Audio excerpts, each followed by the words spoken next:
आज से तकरीबन 20 साल पहले हमारे वालिद गिरामी मरहूम प्रोफेसर हुसैन साहब ने कुरान पाक का उर्दू में पहला मंजूम तर्जमा करने का इरादा किया।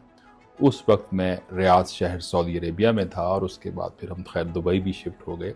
उन्होंने ये काम 10 साल में मुकम्मल किया और ये मुश्किल काम करते हुए मुझे याद है उन्होंने दिन रात एक किए और सैकड़ों तफासिर का मुताला किया। वो अक्सर कहते थे कि ये बहुत दो धारी तलवार है इस काम का करना, क्योंकि शायरी को सामने लाते हुए इसके वज़न को बरकरार रखते हुए मकसद ये कभी नहीं होगा कि मैं कुरान पाक के असल तर्जमे को, जो असल रूह है, उसको बदल दूँ।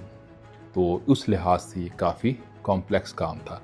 खैर फिर ये किताब 10 साल की काविशों के बाद फुरकान अज़ीम के नाम से बाकायदा पब्लिश होके मंज़र आम पर